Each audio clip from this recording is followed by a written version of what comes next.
Iya. Nah, udah. Oke, mulai ya. Ya, Assalamualaikum warahmatullahi wabarakatuh. Kami dari kelompok 5 untuk matkul psikologi umum. Di sini kami akan menjelaskan sejarah psikologi. Next.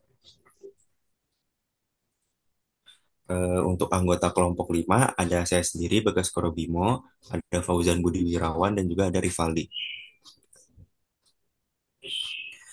Pertama-tama, saya akan menjelaskan tentang sejarah psikologi. Sejarah psikologi terbagi dalam rentang waktu yang lama. Periode paling awal dari sejarah psikologi adalah pada zaman Yunani kuno sebelum adanya penanggalan Masehi hingga era modern. Nama psikologi sendiri berasal dari bahasa Yunani. Penamaannya diperoleh dari dua kata yaitu psyche dan logos. Kata psyche berarti jiwa, sedangkan logos berarti ilmu. Dalam pengertian ini, psikologi berarti ilmu jiwa atau ilmu tentang jiwa manusia. Psikologi pada masa Yunani kuno. Psikologi pada masa Yunani kuno masih bagian dari filsafat yang pada dasarnya mempelajari jiwa. Pada masa Yunani kuno belum ada pembuktian nyata atau bukti empiris, sehingga pada masa tersebut para ahli mengemukakan hanya melalui argumentasi-argumentasi yang logis atau akal tanpa adanya pembuktian yang rasional.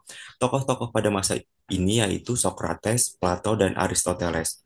Pada masa Yunani kuno, para filsuf telah lama memulai proses pemikiran mereka tentang aspek-aspek psikis pada manusia, meski saat itu belum dikenal dengan istilah psikologi.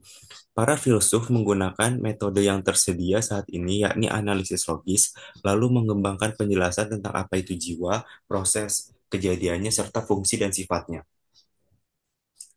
Next.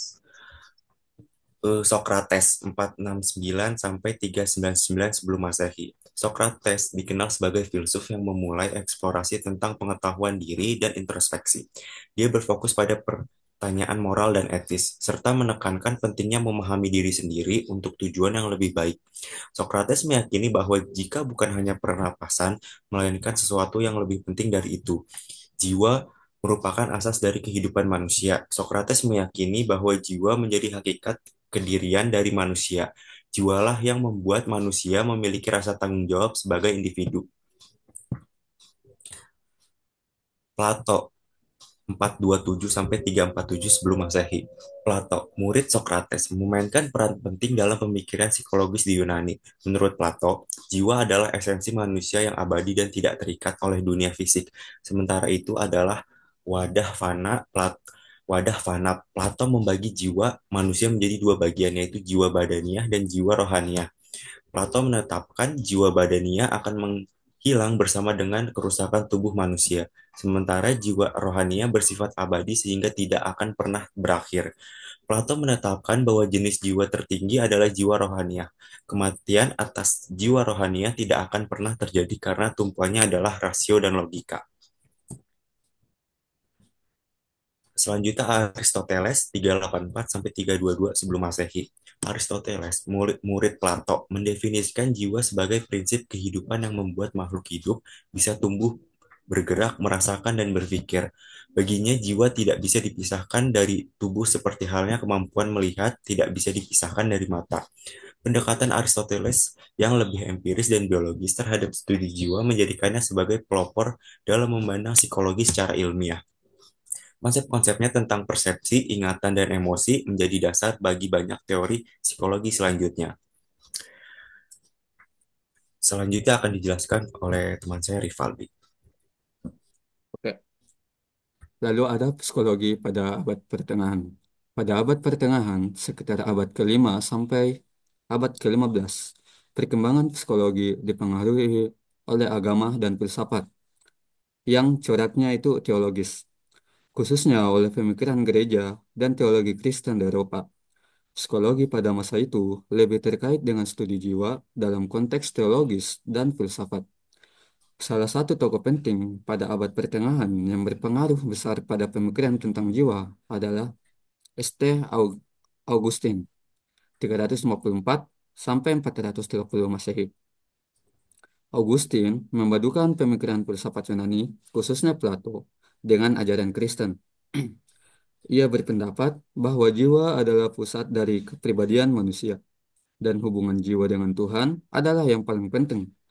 Salah satu kontribusi besarnya dalam psikologi adalah konsep introspeksi, di mana seseorang harus merenungkan diri untuk mendapatkan pengetahuan tentang jiwa dan Tuhan.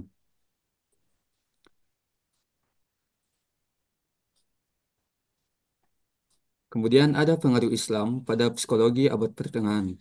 Pada masa Islam, karya-karya Aristoteles yang menguraikan berbagai aspek pikiran dan jiwa manusia diterjemahkan ke dalam bahasa Arab dan Latin selama periode ini.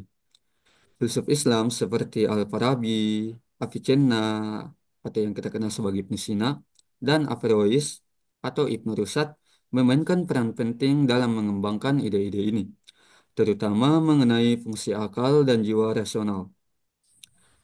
Avicenna atau Ibnu Sina, misalnya, mengembangkan pemikiran tentang jiwa dan akal yang menggabungkan filsafat Aristoteles dengan ajaran Islam.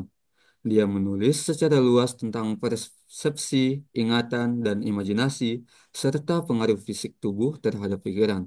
Pemikirannya sangat berpengaruh di dunia barat setelah diterjemahkan ke dalam bahasa Latin, dan banyak idenya kemudian diadopsi oleh pemikir Kristen seperti Aquinas.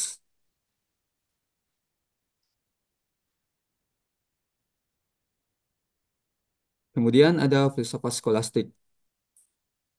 Pada abad ke-13, filsafat skolastik yang dipelopori oleh Thomas Aquinas mulai berkembang. Aquinas menggabungkan pemikiran Aristoteles dengan teologi Kristen, dan karyanya sangat berpengaruh dalam pemahaman tentang jiwa manusia.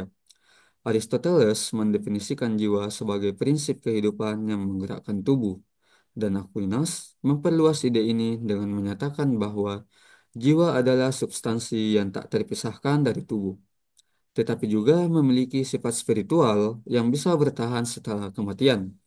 Aquinas juga menekankan pentingnya akal budi dalam memahami kebenaran dan dalam pengambilan keputusan moral. Jiwa manusia memiliki tiga fungsi utama, menurut Aquinas, yaitu fungsi vegetatif seperti pertumbuhan dan reproduksi, fungsi sensitif, persepsi dan emosi, dan fungsi rasional, pemikiran dan keputusan. Selanjutnya akan Selanjutnya dibacakan ada kepada teman saya. selanjutnya ada psikologi abad 19.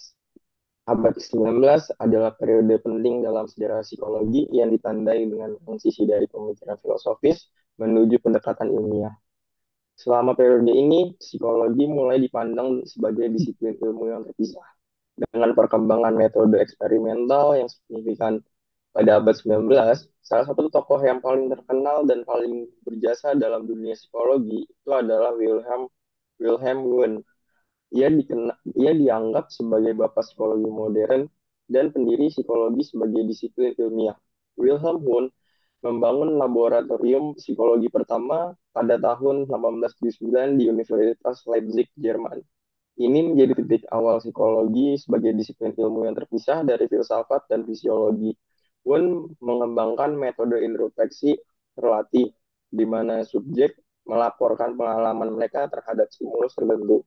Metode ini bertujuan untuk mengukur proses mental dengan cara yang sistematis dan ilmiah dalam eksperimennya. Psikologi modern. Munculnya psikologi modern merupakan proses yang melibatkan berbagai pemikiran, teori, dan metodologi yang berkembang sejak akhir abad ke-19 hingga awal abad ke-20. Dalam psikologi modern, psikologi sudah lebih maju dan memiliki aliran-aliran yang beragam. Salah satu aliran utama psikologi modern adalah psikoanalisis yang didirikan oleh Sigmund Freud.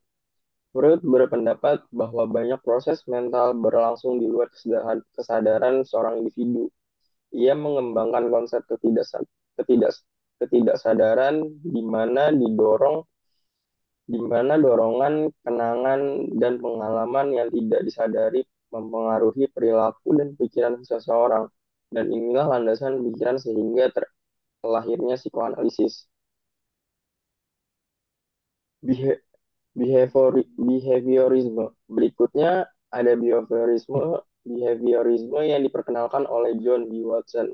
Behaviorisme adalah aliran dalam psikologi yang muncul pada abad ke-20, dan berfokus pada studi perilaku yang dapat diamati dan diukur, serta pengaruh lingkungan terhadap perilaku tersebut.